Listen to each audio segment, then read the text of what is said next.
여러분 반갑습니다. 문은식의 옥탑방 이야기 별책부록이죠.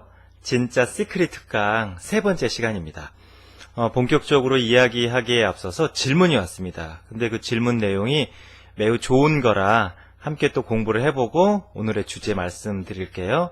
이런 내용이에요. 소장님, 궁금한 것이 있어요. 저는 삶을 긍정적으로 변화시키고 싶습니다. 그런데 부정적인 생각이 나거나 부정적인 단어를 쓰면 그 순간 아차 싶어요. 그럴 때는 그것을 끊고 긍정적인 것을 무조건 생각하거나 말하려고 의도적으로 노력해야 할까요? 이런 질문입니다. 이제 이분 같은 경우에는 내 삶을 좀 시크릿 법칙에 의해서 좀 더 긍정적으로 변화시켜야 되겠다. 이제 이런 작정을 한 거죠. 위대한 선택을 하신 겁니다. 그런데 그런 마음을 아무리 강하게 먹어도 순간순간 살다 보면 부정적인 생각이 나올 때도 있고 또 말도 부정적인 단어가 그냥 나도 모르게 툭 하고 이렇게 나올 때가 있잖아요. 그럴 때는 아차! 내가 또 부정적인 생각을 했네. 어떡해. 부정적인 단어를 썼어. 이렇게 이제 알아차린다는 거죠. 그러면 그렇게 알아차렸을 때 그러면 좋은 생각을 막 일부러 해야 되나?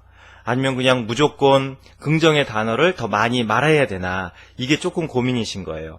이거는 여러분들 진짜 시크릿, 저는 시크릿이라는 말을 사실은 별로 그렇게 좋아하진 않는데요. 그냥 보편적으로 이해하기 쉽게 이제 시크릿의 법칙이라고 주로 얘기를 하죠. 저는 창조의 마술이라는 이야기를 훨씬 더 많이 씁니다.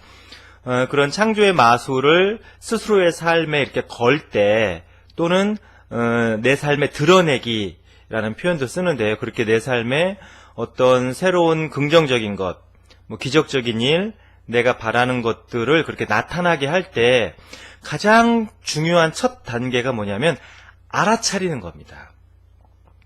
이 사연의 주인공처럼 내가 부정적인 생각을 했구나. 이거는 긍정적인 단어를 썼네. 이렇게 내가 지금 긍정적인 쪽으로 가고 있는지 아니면 부정적인 쪽으로 가고 있는지 나의 사고의 흐름, 내 생각의 물결은 지금 어느 방향으로 가고 있는지를 정확하게 알아차리는 단계, 그게 굉장히 중요합니다, 여러분. 그게 이제 디딤돌을 놓는 거거든요. 사다리로 비유하자면 사다리의 첫 그 계단을 올라가는 거와 똑같습니다. 제가 예전에 이제 방학마다 외갓집에서 있었는데요. 우리 어머니가 이제 방학만 되면 이제 외갓집으로 귀향을 보냈습니다. 체험학습이라는 명목하에. 근데 이제 외갓집에 가면 저도 이제 목구멍에 풀칠을 해야 되니까 이제 그 농사일을 좀 거들었단 말이에요. 근데 제가 농사일 중에 제일 힘들고 어려워했던 게 뭐냐면 피살이라는 거였습니다. 여러분 피사리가 뭔지 아세요? 피사의 사타구도 아니고요.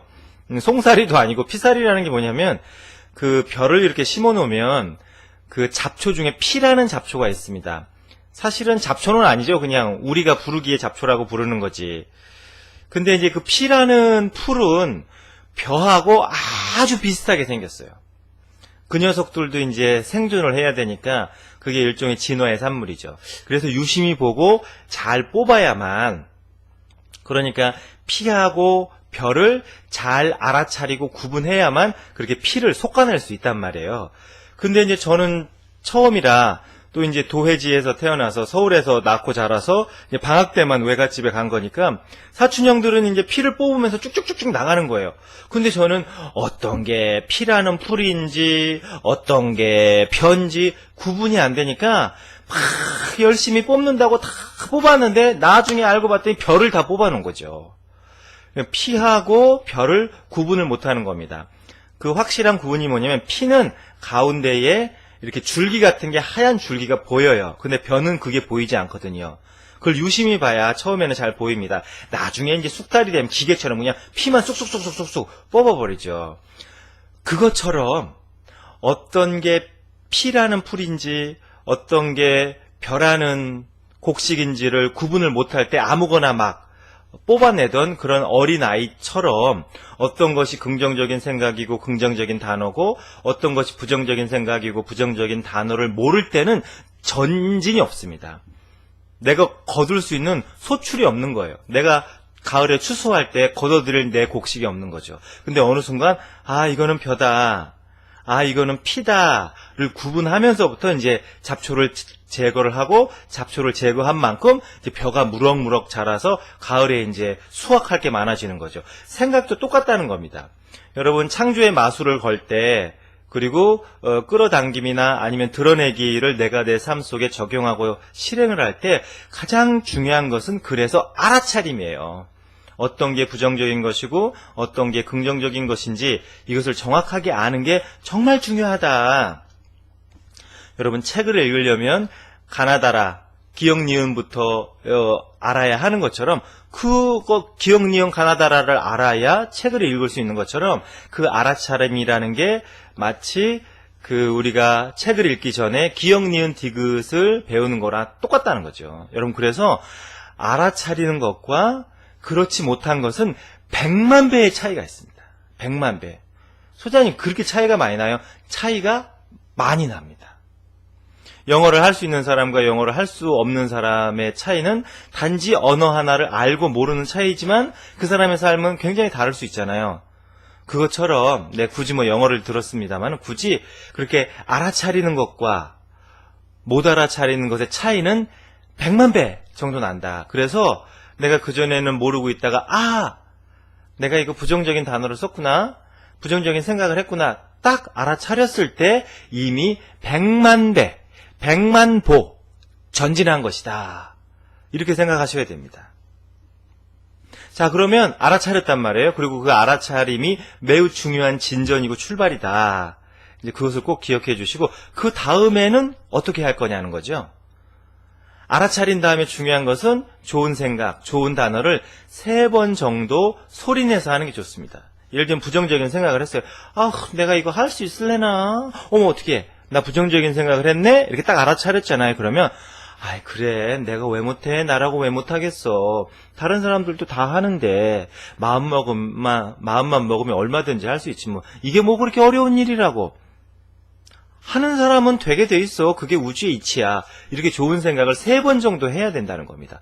그러나 속으로만 하는 것보다 될 수 있으면 입 밖으로 내서 이렇게 제가 지금 이렇게 중얼중얼 하는 것처럼 이렇게 하는 게 훨씬 효과가 좋다는 거예요. 안 그러면 나는 멍청한가 봐.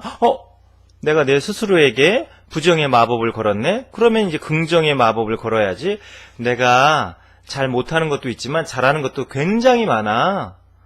나는 나의 강점을 잘 알거든. 그 강점을 활용할 수 있으면 내 능력은 무한대로 커질 거야. 이렇게 단어도 부정적인 것을 딱 한 번 했으면 그것을 상쇄하고 정화할 수 있는 그런 긍정의 단어, 또는 부정적인 생각을 한 번 했으면 그것을 넘어설 수 있는 긍정의 생각을 3번 정도 해야 됩니다. 그러나 혼자 하는 것보다 마음속으로만 내 마음 알지 하는 것보다 입 밖으로 소리를 내서 하는 것이 훨씬 더 정화 효과가 좋습니다. 여러분 모든 생각과 모든 단어는 나름의 에너지와 기운을 가지고 있어요. 그 에너지와 기운은 서로 상응해서 서로 이렇게 어울리거나 서로 배척하거나 하면서 이제 삶과 우주를 만들어가는 겁니다. 그런데 중요한 것은요, 부정적인 것을 그렇게 알아차린 다음에 긍정적인 생각이나 긍정적인 단어 3번을 했을 때 그것은 마치 새벽 어둠이 태양을 더욱 밝게 빛내듯이 그냥 평소에 부정적인 생각을 하지 않고 긍정적인 생각을 하거나 긍정적인 단어를 쓰는 것보다 훨씬 더 강해집니다. 이게 주마가편이라고 달리는 말에 채찍을 가하는 것처럼, 달리는 말에 채찍을 가하면 말이 아야 하면서 더 빨리 달리겠죠. 그것처럼 부정적인 생각을 했다가 그 마음을 돌이켜서 긍정적인 생각이나 긍정적인 단어를 3번 정도 쓰면 그 강도가 훨씬 강해진다는 거예요. 이게 여러분들 예를 들면 그 풀무질 할 때 예를 들면 쇠를 이렇게 두들겨 갖고 곡괭이를 만든다. 그러면 막 풀무질을 해서 그냥 시뻘겋게 달궈진 쇠를 막 망치로 두들겼다가 그걸 어떻게 합니까? 찬물에 탁 담그잖아요. 그러면 철이 더 강해진단 말이에요. 그것처럼 우리의 마음도 똑같다는 거예요. 이게 3대 1의 법칙입니다. 그러니까 여러분 부정적인 생각을 하고 또 부정적인 단어를 썼다고 걱정할 게 아니라 그것을 딱 알아차리고 그게 스텝 1. 빠밤. 스텝 2는 뭐예요? 긍정적인 생각, 긍정적인 단어를 3번 이상 소리내서 말하거나 소리내서 스스로 이야기하라. 그러면 오히려 그냥 긍정적인 생각, 그냥 긍정의 단어를 쓴 것보다 훨씬 더 긍정성, 그 강도가 강해진다. 그러니까 여러분, 모든 부정적인 생각은 긍정적인 생각을 끌어낼 수 있는 그것도 하나의 디딤돌이에요. 부정적인 생각과 부정적인 단어가 다 나쁜 게 아닙니다. 나름의 역할이 있다. 그 말이에요. 그렇게 이해해 주셨으면 좋겠습니다. 아주 훌륭하고, 네, 수준이 있는 질문이었습니다. 함께 좀 기억해 주시고요. 자, 여러분, 퀴즈를 내겠습니다. 뜬금없이 무슨 퀴즈냐고요? 그냥, 네, 재미삼아 하는 겁니다. 한번 알아맞혀 보세요. 제 키가 얼마나 되겠습니까? 띠 185 아닙니다. 띠 160 아닙니다. 제 키는요, 정확하게 175.5. 그래서 저는 반올림 해가지고 176이라고, 네, 이야기하고 항상 키 적을 때 176이라고 적습니다. 그 5mm 정도는 신발을 신고 안 신고에 따라서 달라질 수 있기 때문에 176이에요, 제 키가. 여러분들 보기엔 한 187 정도로 보이죠? 네, 그렇다 치고, 제가 이제 갑자기 키 이야기를 하는 이유는, 여러분, 우리나라 평균 신장이요, 1914년에서부터 2014년까지, 그러니까 이게 한 100년 정도 시간이 걸리잖아요. 이 기간 동안에 전 세계의 평균 키를 조사를 해봤어요. 1914년에서 2014년까지 우리 인류의 평균 키가 얼마나 자랐을까를 이제 조사를 해봤단 말이에요. 나는 안 자랐는데, 나는 중학교 때 키나 지금 키나 똑같은데, 나는 그럼 인류의 평균 신장 키를 까먹었네? 네, 그렇게 생각하실 필요는 없습니다. 그래서 조사 결과가 나왔는데요. 우리나라 남성인 경우 1914년 네, 평균 키가 159cm였어요. 그러니까 채 160이 안 됐죠. 159cm.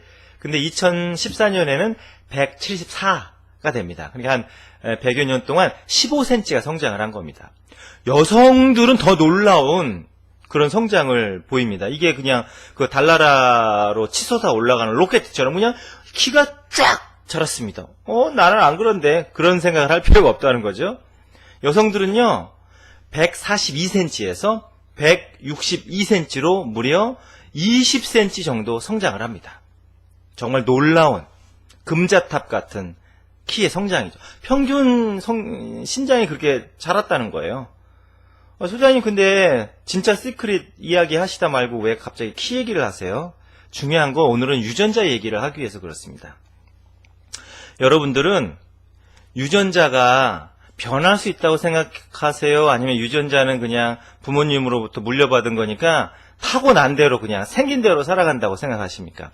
많은 사람들은 유전자는 변하는 것이 아니다. 고정되어 있다고 믿습니다.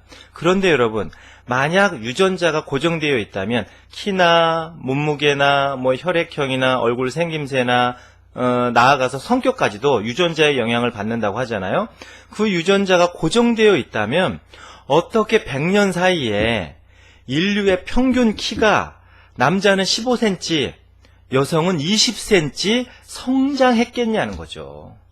그게 유전자에 다 기록되어 있다면. 우리가 흔히 이렇게 얘기합니다. 와, 저 사람 우월한 유전자구나.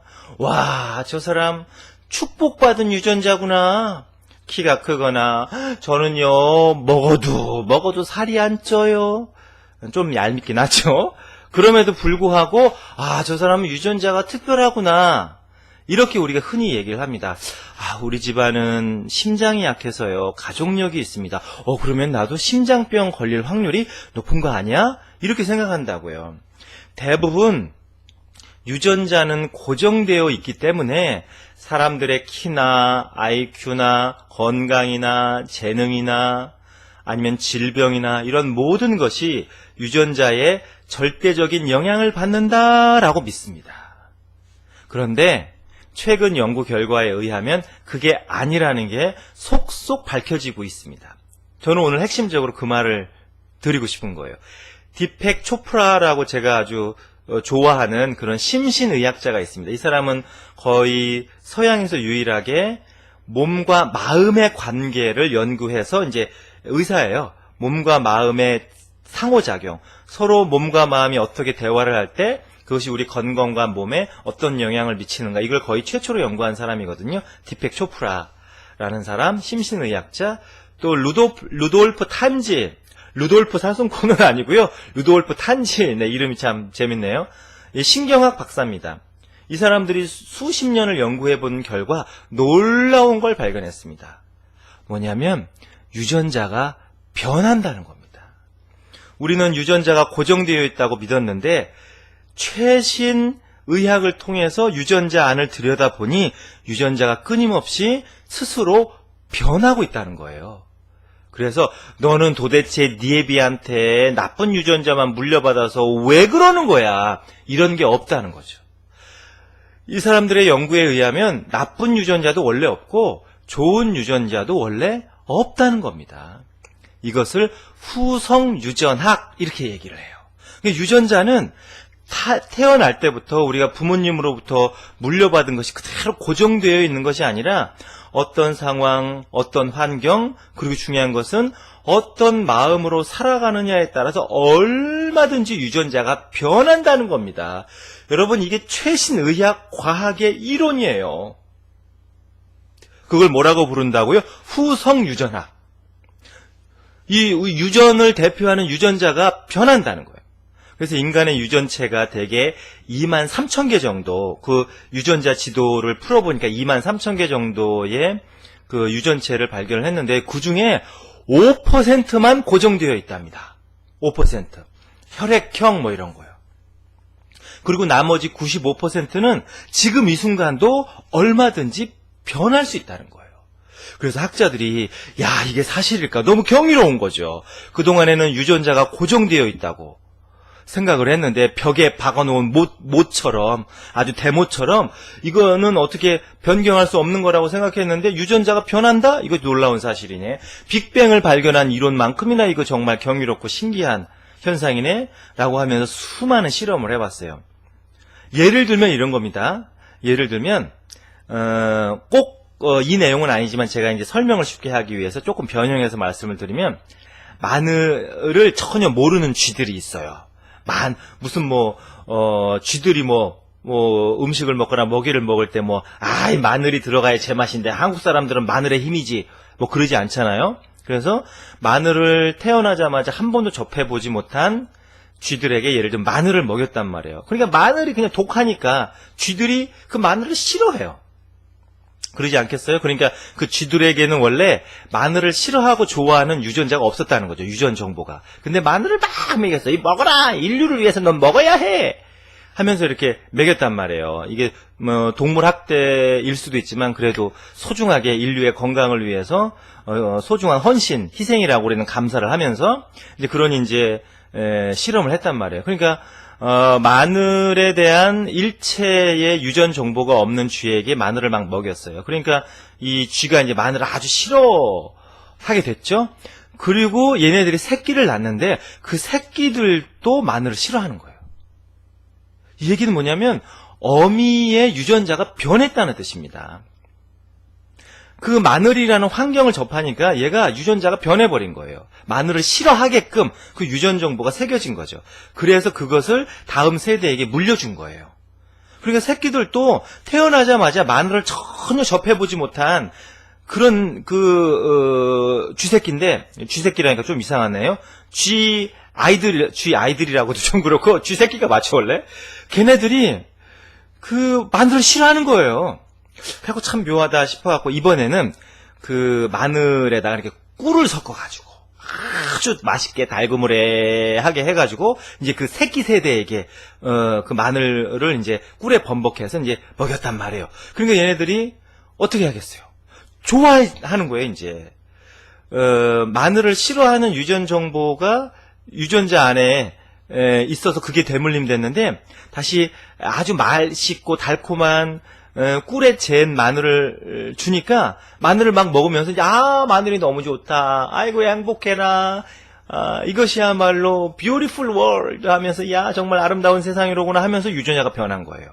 그래서 처음에는 마늘을 싫어하는 유전자였는데 얘네들이 이렇게 달콤한 마늘을 먹으면서 말하자면 그 유전 정보가 바뀌었어요. 그리고 나서 새끼를 낳는데, 그러니까 벌써 이게 3대가 내려오는 거지. 그 새끼들은 마늘을 좋아하더라는 겁니다. 그러니까 유전자가 이렇게 다이나믹하게 변한다는 겁니다, 여러분. 변한다는 거예요. 그런데 이것이 그럴 수밖에 없는 게, 여러분, 우주는 스스로를 창조한 창조주예요. 신앙적으로는 이 우주는 하나님께서 창조하셨어. 이 우주는 진리가 창조하셨어. 이 우주는 부처님께서 창조하셨어. 이 우주는 옥황상제가 창조하셨어. 아니야, 자동적으로 생각이 났어. 다양한 시각이 있을 수 있습니다. 신앙적으로는. 그러나 우리가 과학적으로, 이치적으로 생각해보면 우주는 자기가 자기 스스로를 창조했다는 거예요. 그러니까 우주의 창조주는 자기 스스로입니다. 여러분, 자연이라는 말이 스스로 자자에 그러할 연자입니다. 그러할련이 무슨 뜻이야? 스스로를 창조한다는 뜻입니다. 자연은 스스로가 스스로를 창조해요. 여러분, 이제 이렇게 봄이 지나고 여름으로 이제 계절이 바뀌잖아요.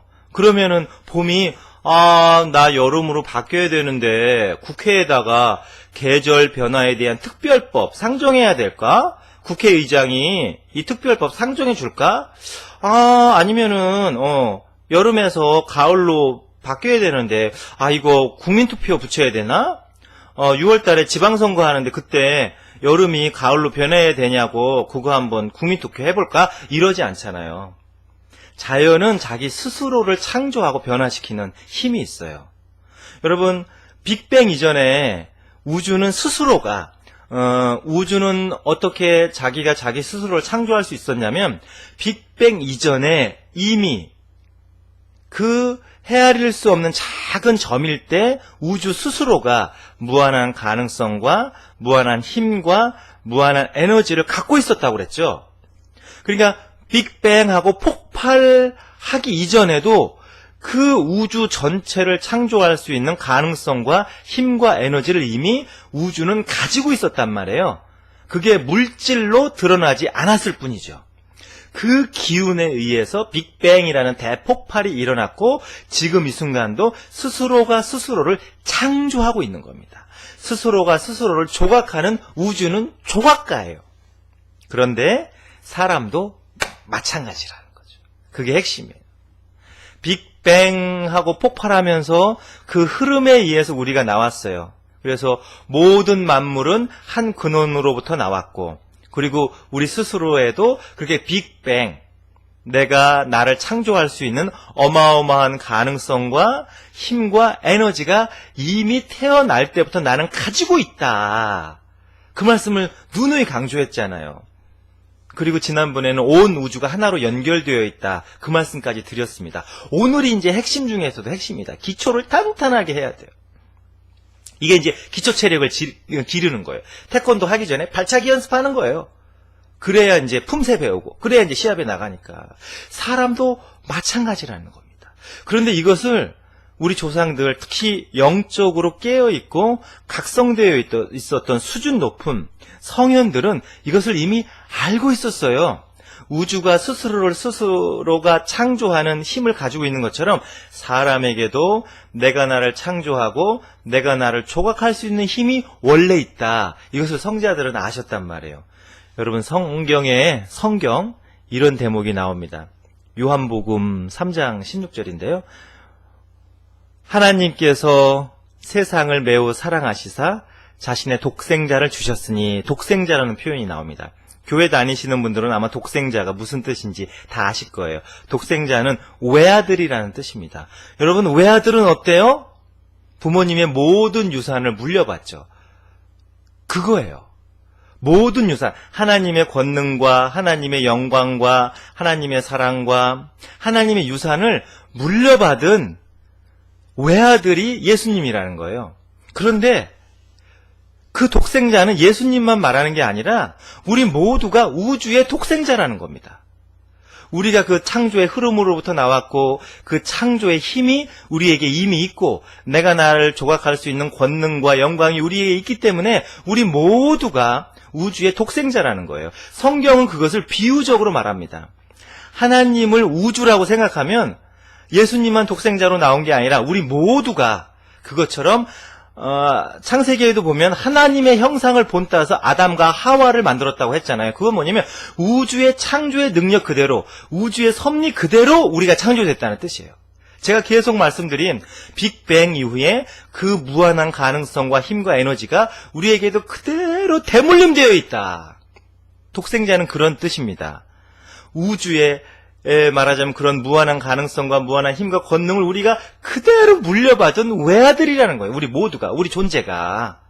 그런데 여러분, 이게 기독교만 이런 표현을 할까요? 그렇지 않습니다. 모든 종교는 이런 표현을 다 가지고 있습니다. 불교에는 천상, 천하, 유아, 독존이라는 표현이 있습니다. 서가모니 부처님께서 딱 어머니인 마야 부인을 통해서 딱 세상에 나오시고 7 걸음을 걸으십니다. 그러니까 막 꽃비가 내렸다고 하죠. 9 용이 하늘에서 춤을 추고 그러면서 한쪽 손가락은 하늘을 가리키고 한쪽 손가락은 땅을 가리키시면서 그 서가모니 부처님께서 천상 천하의 유아 독존이다 라고 선언하셨다고 하거든요. 그 천상 천하의 유아 독존이라는 게 뭐예요? 하늘과 땅 가운데 오로지 나 홀로 존귀하다 이런 말이에요. 어머나 부처님께서는 완전히 왕자병이시네. 어떻게 부처님 혼자만 그렇게 존귀하다고 말씀을 하셨을까? 그게 아닙니다. 천상천하의 유아 독존이라는 말은 독생자라는 뜻이에요.